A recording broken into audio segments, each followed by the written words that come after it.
Otep à tous, bien-aimés frères et sœurs. Bachar al-Assad est tombé. Il y a beaucoup de gens qui disent qu'il faut faire attention, l'AES peut tomber aussi. Oui, c'est vrai, il faut tirer les leçons. Eh oui, il faut tirer les leçons. Mais pour tirer les leçons, il faut comprendre quelles sont les causes exactes de la chute de Bachar el-Assad. Qu'est-ce qui a fait qu'il puisse chuter? Il y a eu quoi? Il y a des gens qui vont vous dire que c'est parce que les Russes l'ont lâché. Les Russes et les Iraniens l'ont lâché. Non. Moi, je ne pense pas que c'est ça. Ça, c'est la cause principale. D'ailleurs, les Russes ne l'ont pas lâché, les Iraniens ne l'ont pas lâché. Il suffisait il suffit de voir que ce sont les Russes qui l'ont reçu. Si les Russes ne l'avaient pas reçu, s'il était parti dans un des pays occidentaux, c'est clair qu'il partait en prison. Les Américains l'ont dit. Pourquoi les Américains sont fâchés? Ils sont fâchés parce qu'ils se disent que non, on ne peut plus l'arrêter là. Ce qu'ils veulent, en fait, ce qu'ils voulaient les Américains, eux, c'est lui faire payer ce qu'il leur a fait, parce que c'est quand même 15 ans que les Occidentaux sont en train de se battre pour le faire partir. 15 ans. Ou presque. Depuis 2010, 2011, ils ont commencé à attaquer, jusqu'à ce que ça aboutisse. Maintenant, il y a quoi exactement? Pourquoi les Russes ont préféré l'exfiltrer? Ils ne l'ont pas pris. Les Russes avaient souhaité que M. Bachar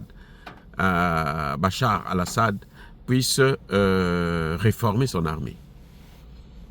Il ne l'a pas fait. C'est une armée ethnique où la plupart des gros responsables sont les gens de son ethnie à lui. Et une ethnie minoritaire. Vous voyez ce que ça fait? Ce que je veux dire par là? Ça veut dire que quand on gouverne avec sa famille, eh bien, le jour qu'il y aura des problèmes, il faut compter seulement sur ta famille. Voilà. Mais même là, ce n'est pas ça le vrai problème.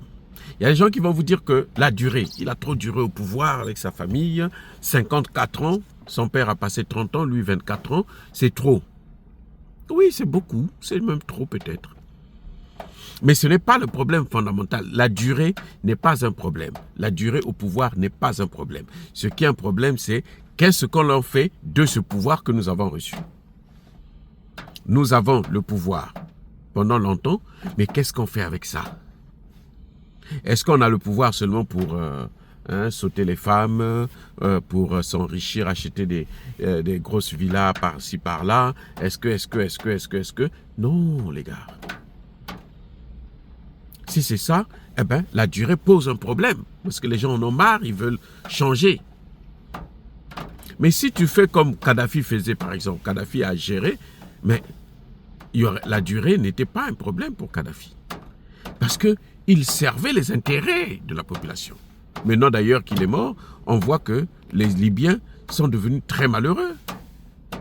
Ils n'arrivent plus, parce que Kadhafi faisait la distribution de quoi? Mais c'était l'argent du pétrole. Le pétrole est maintenant, pour les Américains, c'est les Américains qui gèrent ça. Vous allez distribuer quoi encore? Voilà les amis. Donc, il y a un problème qui est de la mauvaise gestion. Je ne parle pas de la démocratie. Parce que la démocratie, ce n'est pas un bon système de gestion. Non. La démocratie, c'est un modèle occidental pour accéder au pouvoir. Mais ce n'est pas un modèle de gestion. Ce n'est pas un système de gestion. Si on vous dit ça, c'est faux. Sinon, ben, la France ne serait pas aujourd'hui le pays le plus endetté d'Europe. Les Américains n'auraient pas connu l'inflation. Donc le problème n'est pas la durée, le problème c'est ce qu'il a fait de ce pouvoir-là pendant tout ce temps. Il a eu 54 ans, son père et lui. Qu'est-ce qu'ils ont fait de ça? Ils n'ont fait que séparer, appauvrir. Le peuple a lâché Bachar al-Assad parce qu'il ne s'occupait pas de problèmes sociaux de ce peuple-là. Mes excuses. Vous voyez, donc ce n'est pas un problème parce que Bachar al-Assad est resté au pouvoir pendant longtemps, mais c'est parce que Bachar al-Assad, au pouvoir, n'a rien fait. C'est comme Eyadema. Si on ne veut pas d'Eyadema, ce n'est pas parce que c'est de père en fils. Non, c'est parce que le père n'a rien foutu, le fils n'a rien foutu. Regardez le Tchad. Idriss Déby Itno, le maréchal, n'a pratiquement rien fait. Mais le fils qui est venu, regardez depuis qu'il a commencé à s'aligner sur le panafricanisme, chasser les bases militaires françaises. Maintenant, après, on va voir comment il faut faire pour sortir de la zone CFA. Mais il est en train de prendre du succès, il est en train de prendre de l'ampleur. Le peuple s'accroche à lui. Il y a eu des manifestations, vous avez vu, pour le départ des bases militaires françaises. Ce n'est même plus lui qui les chasse, c'est le peuple qui chasse. Le peuple a pris ça en main. Parce que c'est ce qu'il voulait. Il n'a pas demandé au peuple de sortir pour aller se manifester, non. Le peuple l'a fait. C'est comme ça s'est passé au Mali, au Burkina, au Niger. Le peuple sortait par un réflexe pour soutenir le pouvoir en place. Donc ce n'est pas la durée en tant que telle. Vous pouvez passer 10 ans, 20 ans, 15 ans, 30 ans, 40 ans. Mais si vous faites bien, et les gens seront heureux. Vous voyez, il y a moins de troubles au Maroc parce que le Maroc essaye plus ou moins. C'est vrai que ce n'est pas le top, mais c'est quand même mieux. Ce n'est pas comme la Libye, mais c'est mieux. Donc Bachar el-Assad était coupé complètement de sa population. Il a été vomi par sa population. Parce qu'il n'a pas pratiqué la justice sociale. Il n'a pas pu régler les problèmes économiques de ce pays. Il n'a pas pu apporter la paix. Il n'a fait que diviser. Voilà les vrais problèmes.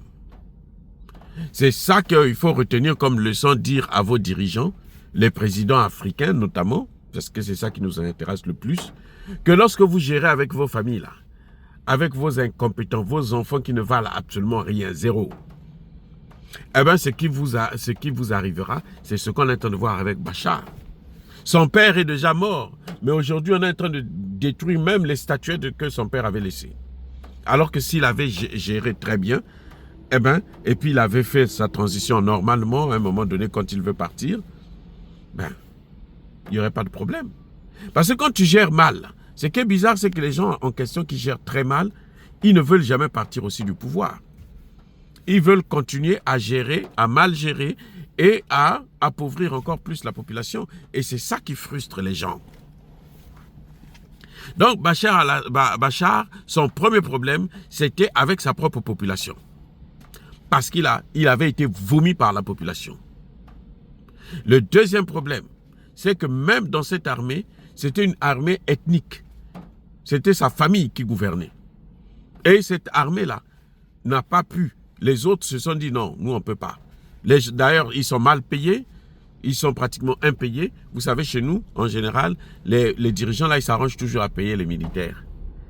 Mais ce n'est pas les militaires seulement, c'est le peuple, parce que c'est une symbiose. Les militaires travaillent avec le peuple. Si les militaires n'ont pas le soutien du peuple, ces militaires-là, ils sont comme s'ils sont démunis, même s'ils ont des armes. Voilà la vérité. Parce que pour gagner une guerre, on la gagne d'abord sur le plan moral, sur le plan, dans le cadre spirituel. Toutes les guerres que vous voyez là au monde, c'est d'abord sur le plan moral et spirituel. La détermination là, c'est quoi? C'est le moral. Voilà les amis. Et une armée ne peut pas avoir le moral si elle est mal payée, si elle est mal entretenue, s'il y a des discriminations, si c'est une armée ethnicisée. Donc, ça n'a rien à voir avec la Russie qui a fait ce qu'elle pouvait. Les Russes ont commencé à bombarder au point où les Américains ont appelé les Russes pour dire oh, « Écoutez, faites attention parce que nous, on a nos gares là-bas, ne les touchez pas. On fait tout pour ne pas les toucher.